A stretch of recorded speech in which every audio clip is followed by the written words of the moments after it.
In this tutorial, you will learn how to create a poll on your Instagram story. So without further ado, let's open our Instagram application. Go to your story.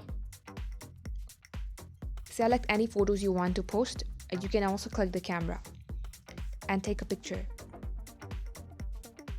After you do that, tap the sticker icon, and under these you will see the poll option.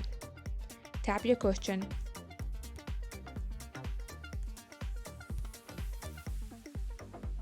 After you add your question, you can also add other options.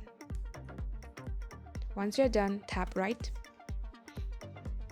Again, go to this third icon and change your color. Tap on the screen and it will change automatically. Once you're done, tap right and tap on your story.